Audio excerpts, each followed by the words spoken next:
From New York City, the makers of Clipper Craft Clothes for Men and more than 1,200 leading retail stores from coast to coast present that immortal character created by Sir Arthur Conan Doyle, the world's most famous detective, Sherlock Holmes, starring John Stanley.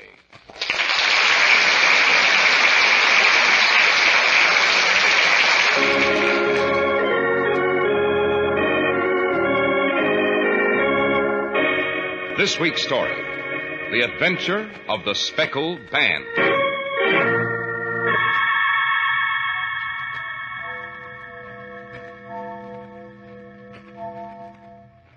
Holmes, it's 3 o'clock in the morning.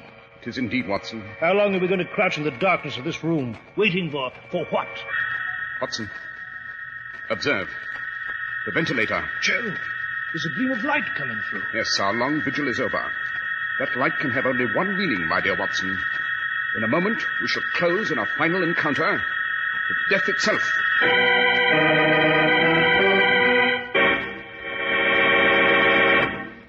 We're at the door of Dr. John Watson's study, and we're about to hear another of his adventures with the fabulous Sherlock Holmes. Well, good evening, Mr. Harris. Good evening, Dr. Watson. What memoir are you working on tonight? A very singular adventure, Mr. Harris. A very singular adventure indeed. In glancing over my notes of the 70-odd cases I have already inscribed in my notebook, I can see none stranger than that which befell the family of the Roylotts of Stoke Moran in Surrey. And the name of this adventure, Doctor? Holmes and I always called it The Adventure of the Speckled Band. And after you've taken a moment to present the facts on Clipper Craft Clothes, Mr. Harris, I shall proceed with the facts of this amazing story. Thank you, Doctor. And this is where... Well, I'll be... Remember me, Mr. Harris? I'm the lady whose husband... insisted that a really good suit costs a fortune, and I explained that a luxurious Clippercraft suit costs only $40 and $45. Well, I told my husband that only $45 would buy a handsome Clippercraft suit of pure worsted, and made your suggestion that he be sure to look for the famous Clippercraft label. And I suppose you told him these values are possible only because Clippercraft concentrates the enormous buying power of more than 1,200 fine independent stores from coast to coast for unbelievable savings to him. Indeed, I did. But my say-so isn't enough. So?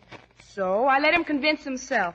I told him to compare Clippercraft with clothes selling for many dollars more.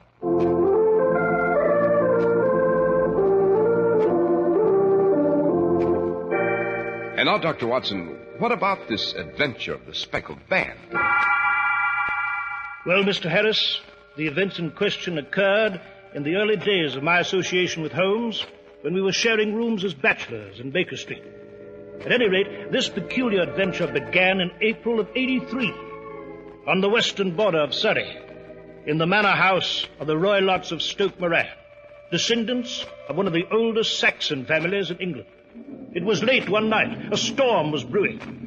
And in one of the bedrooms, a girl named Julia Stoner slept uneasily. Then she was rudely awakened by a peculiar sound.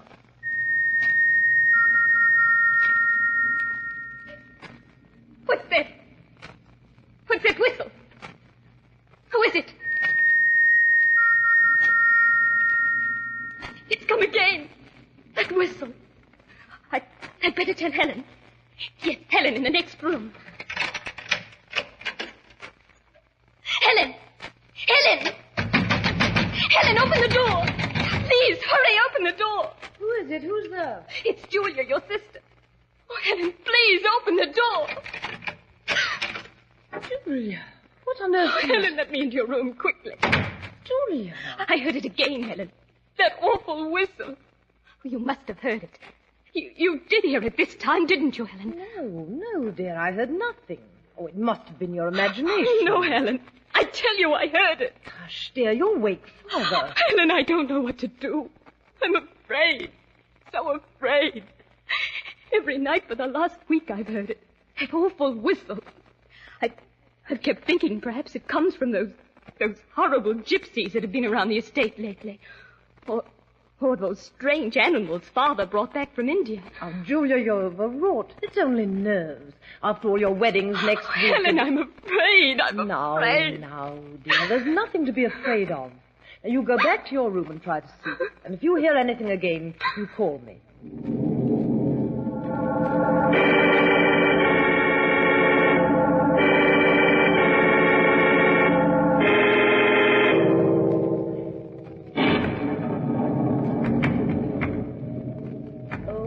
Dear, those shutters, they're open again, and it's raining in.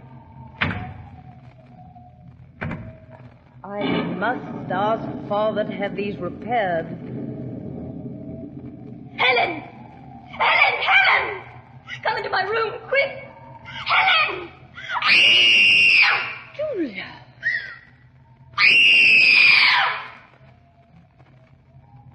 Julia, what is it? Open the door, Julia. It's Helen. Julia, good heavens, what The band, Helen. It was the Speckled band. The Speckled. Julia!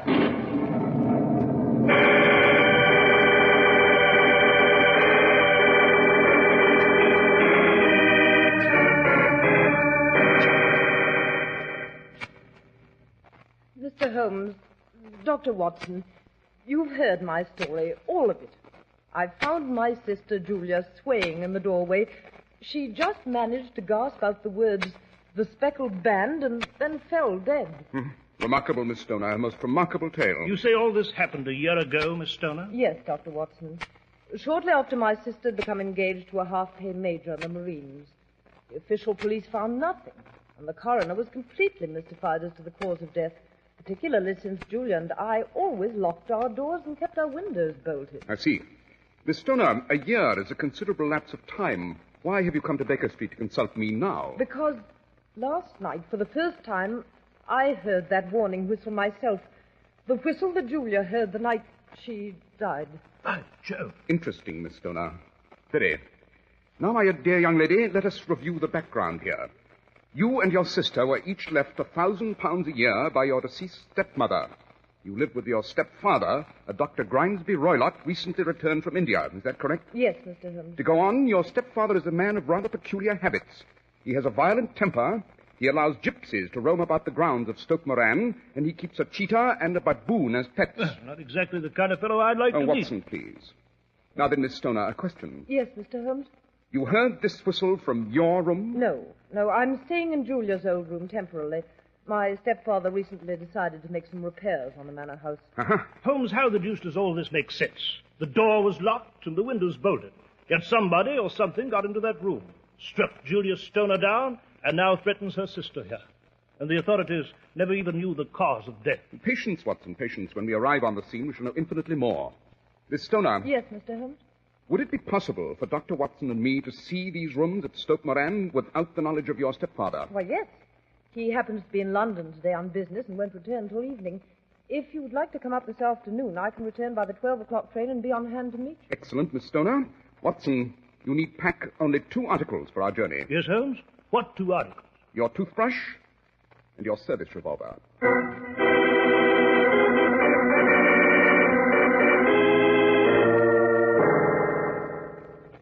Well, Holmes, I just saw Miss Stoner to a cab. What do you make of this whole thing, anyway? These are very deep waters, my dear Watson. A most dark and sinister business. Dark enough and sinister enough, I should say. That reference to the Speckled band, for example. You know, I have a theory on that myself. Have you indeed, Watson? Pray let us hear it. Well, Holmes, it might have referred to some band of people, the gypsy band on the grounds, no doubt. Perhaps the spotted handkerchiefs which so many of them wear on their heads. No. First class try, Watson, but I do not think... Hello, someone's at the door. We seem to have an impatient visitor, and by the quality of the knock, he seems to be using the butt of a riding crop on our poor door. Better admit him. Yes, right, Holmes. Which of you is Sherlock Holmes? My name, sir? I am Dr. Grimesby Roylott of Stoke Moran. Indeed. Pray take a seat, Doctor. I'll do nothing of the kind. My stepdaughter Helen has been here. I followed her, sir, and I demand to know what she told you. It's a little cold for this time of year, don't you think, Doctor? What has she been saying to you? I have heard, nevertheless, that the crocuses promise well in spite of the weather. Huh. You put me off, do you? Well, I know you, you scoundrel. I've heard of you before. You're Holmes the meddler. Holmes the busybody. Holmes the Scotland Yard jack-in-office. Holmes, he's picking up the poker by the fireplace. There's no cause for alarm, Watson. Oh, isn't there? See here, my meddling sleuth. You stick your nose in my business again, and I'll bend you between my two hands as I bend this poker of yours. Holmes. Watson, kindly let me have that poker. Yes, right, Holmes. But what? Our guest has rudely bent our poker. I should like to bend it back before turning it to the fireplace. There we are. Observe, Dr. Roylott. The poker is straight again. Holmes, for the last time, I warn you. Keep your Scotland Yard nose out of my affairs. Dr. Roylott, up to a moment ago, your conversation was quite entertaining. Now I find it a trifle wearing. When you go out, pray close the door. There's decided draught. Very well, but you'll not hear the last of this. Holmes, man sounds like a homicidal maniac. Yes, perhaps. But I have a much juicier bone to pick with him, Watson. Fancy his having the insolence to couple me with the official detective force. This incident only adds additional relish, my dear fellow. And I shall pursue this case with even greater zest when we reach Stoke Moran.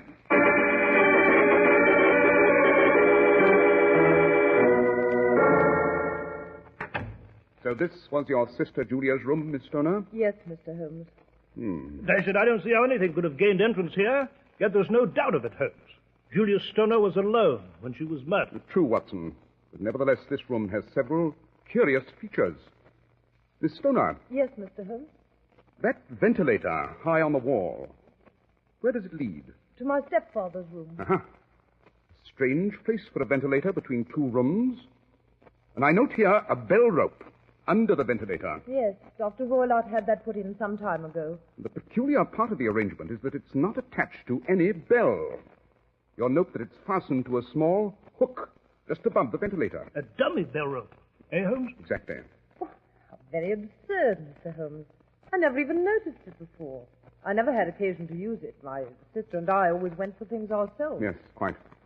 Ventilators that do not ventilate and bell ropes that do not pull bells. Miss Stoner. Yes? Suppose you show us to Dr. Roylott's room.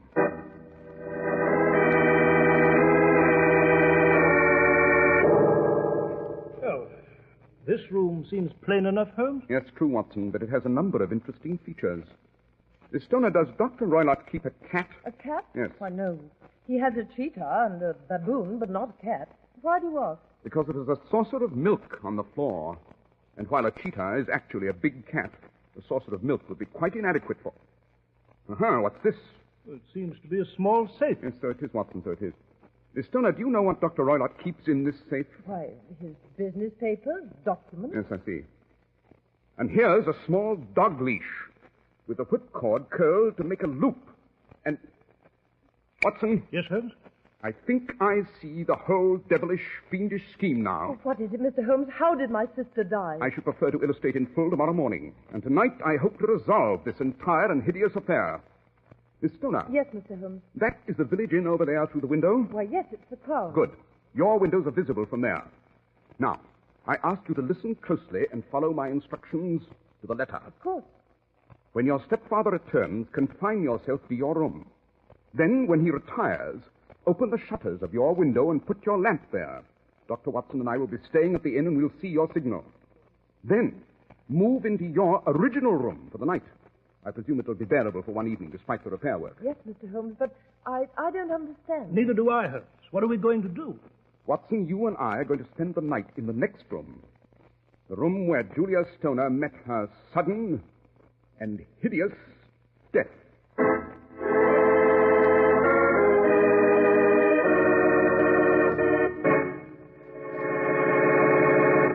Well, Dr. Watson, that's quite an adventure. And what happened that night? Some very exciting events, Mr. Harris.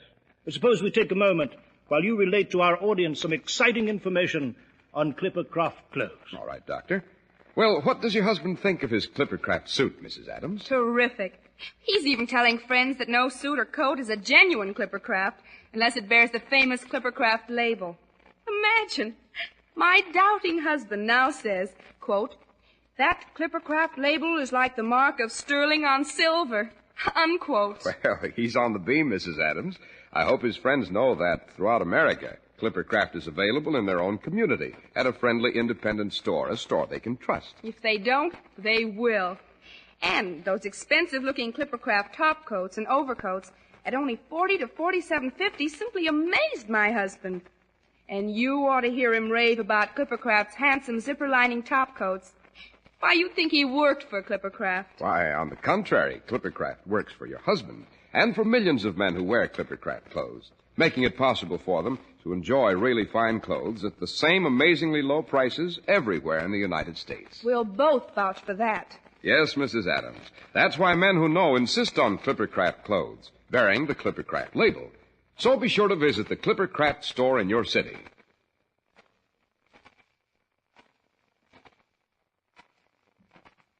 In your suits, top coats, and overcoats.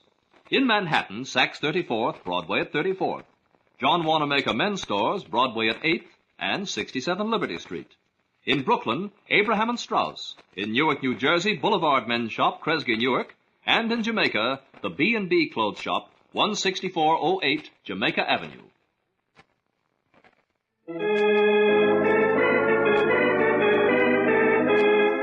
And now, Dr. Watson, you were relating to us the adventure of the Speckled Band. Yes, Mr. Harris, so I was. Holmes and I took a room at the Crown, which was just on the edge of the vast fence-surrounded Stoke Moran grounds, almost overlooking the main gate.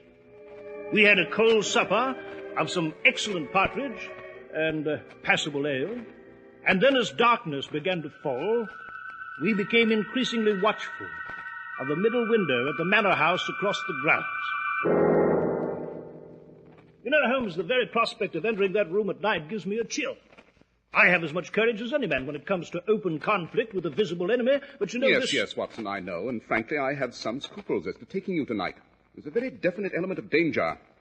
Perhaps you'd better stay here. Dash it, Holmes, what kind of talk is this? You know very well you couldn't keep me away.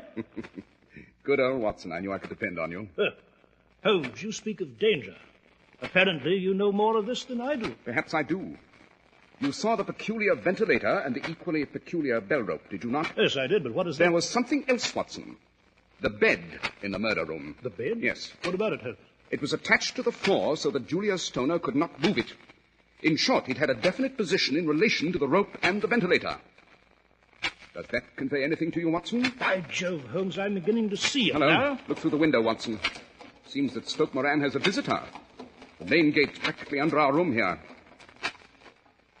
Well, Hodges, what the devil are you sitting up there for? Get down and open the gates. It's Dr. Roylott. Yes, and he seems to be berating the coachman. Open the gates, you blithering idiot. Be quick about it, or I'll have your blood. Now then, you incompetent fool, take me to the manor house. If you have to whip these tired nags to get a little speed out of them, do so. I'm late as it is. My daughter is waiting for me. Holmes, do you think he'll Come, do Watson, we shall have horrors enough before the night's over for any aimless talk. Let us have a quiet pipe and turn our conversation to something more cheerful.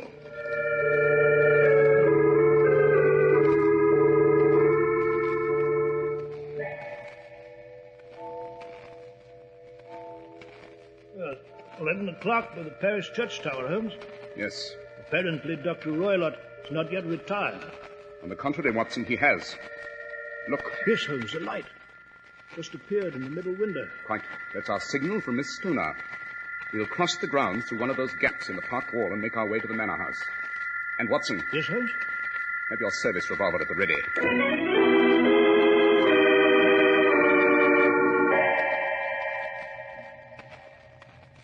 It's blowing up, Holmes. Wind's almost bending these trees double. Yes. It's pitch dark here, too. I must say I don't relish this idea of stealing across these grounds toward that house. Rather a chilly experience, I must say. We should soon be there. The sooner the better. By the way, Holmes, Why did you bring that cane?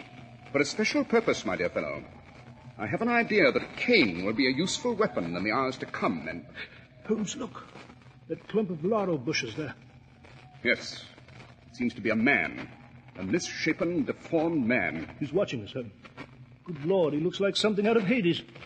Holmes, he's seen us. He's starting to run toward us. Stand fast, Watson. Good heavens, what's that gibberish? Holmes, he's dodged to one side. He sees the branch of that tree swung over the wall. Why, that devilish creature isn't a man at all, Holmes, is it? Yes, Watson, it's Dr. Roylott's pet baboon. Baboon? Oh, yes, baboon. You know, for a moment I thought I'd seen the devil himself. A pretty household, this. But we should be at the manor house at any moment, and I... Holmes, a scream! Yes. It came from that clump of trees. Holmes, what the deuce is that? Is it human? It's the cheetah, Watson. Dr. Roylott's cheetah. He's out in the open, roving grounds. Good Lord! The big cat! Quick, Watson. You'd better run for it. The creature has our scent and he may attack.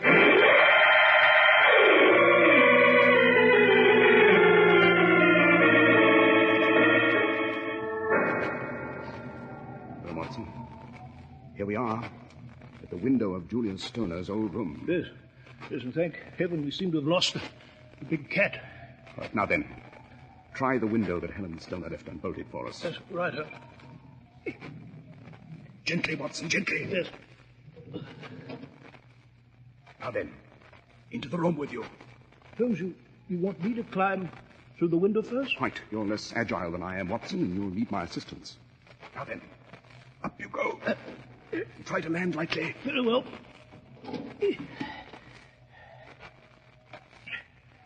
All right, Watson? Yes. Good. I'm coming in. Holmes. Hear anything, Holmes? No. So far, we seem to be undetected. Put out that lamp. You mean we're going to sit here without light? Yes, Dr. Roylott would see the light through the ventilator, and he'll wait until his niece is asleep. Meanwhile, I'll close the window. Holmes. What now? Wait. Wait. Precisely. Wait and watch that ventilator. I'll sit at the side of the bed, Watson, and you take the chair. And make sure your pistol is ready for instant action.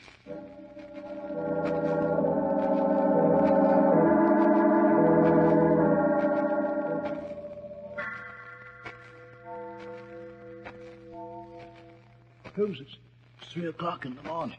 It is indeed. Still no sign that Dr. Roylott is awake. How long are we going to crouch in the darkness of this room? Patience, my dear fellow, patience. We can only keep alert and hope. Uh-huh. Someone's moving about in the next room. Precisely. Dr. Roylott. Holmes, what are we... In a moment, Watson, you'll see an attempted murder. And I may add one of the most fiendish and hideous contrivances to execute a lethal mission. Watson. Observe. The ventilator. Joe, there's a gleam of light coming through. Get ready. The name of heaven for what? Shh. What was that? Dr. Roylott has just opened the door of his safe. Yes, but... No time for explanations now. Hand me that cane, Watson. Very well. That's it. Now watch that ventilator and the bell rope closely. Listen. In the name of heaven, what is it? A hissing sound. It's in the other room at the moment. Now it's coming close to the ventilator. There it is, Watson. See it? Dash it, I don't see anything, Holmes. Look out, Watson. Let me get at that bell rope with this cane. You murdering little devil. You foul, loathsome, hideous creature. Listen. Listen. There's a whistle. From Dr. Roylott's room. Yes, Watson. It's a signal from Roylott. Now listen. And wait. Ah! Holmes! Holmes, what the deuce? It's Dr. Roylott, Holmes! Quick, Watson, into Dr. Roylott's room at once.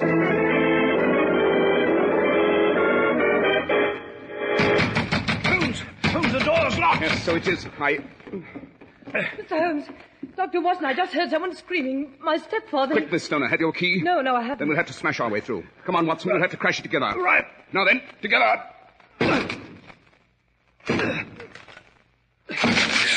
There we are. Now then. Good Lord. Speckled bandits! It's a snake, a speckled snake, and it's curled around Dr. Roylott's neck. Yes, a swamp adder, the deadliest snake in India. Dr. Roylott is already dead, as you see. Hand me that dog whip, will you, Watson? Yes, Holmes. There you are. Now then, my beady-eyed friend, if you'll just curl yourself around this leash. Holmes, be careful. I have every intention of it. Now, my slimy fellow, let us clap you into that safe from whence you came.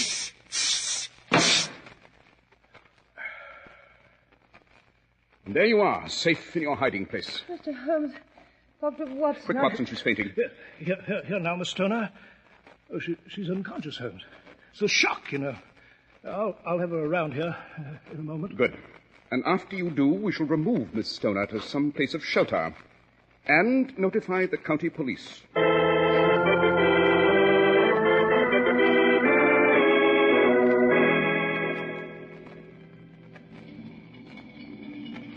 Well, Watson, we've left Surrey far behind, and soon we shall be in London. Yes, we shall, Holmes.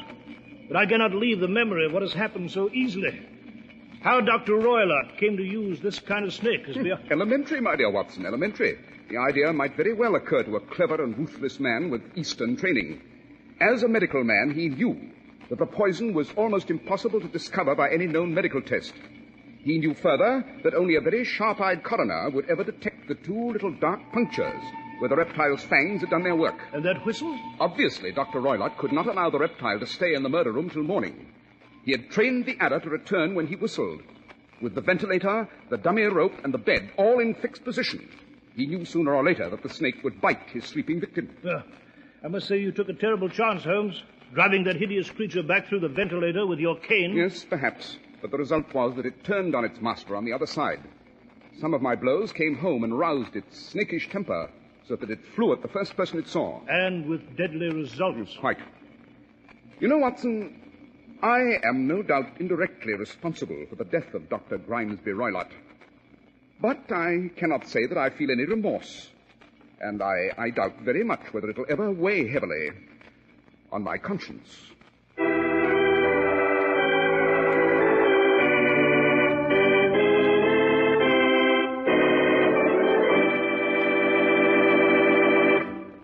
Well, Dr. Watson, that's an adventure none of us is likely to forget. True, Mr. Harris, true. And I assure you, I shall never forget it.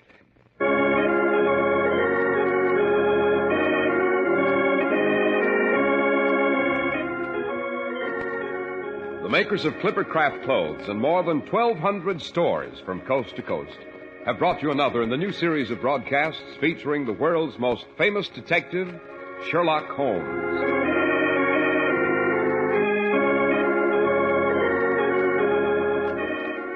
Our stories are based upon the character Sherlock Holmes created by Sir Arthur Conan Doyle, and the program is produced and directed by Basil Loughlin. Sherlock Holmes is played by John Stanley, Dr. Watson by George Spelvin. This week's story was written by Max Ehrlich, with special music by Albert Berman.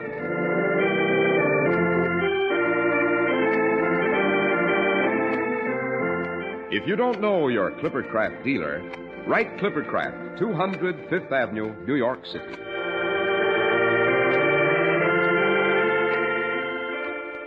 It is the sincere hope of the entire Clippercraft family, including their dealers from coast to coast, as well as all of us here on the Sherlock Holmes program, that this Christmas will truly bring peace on earth, goodwill to men.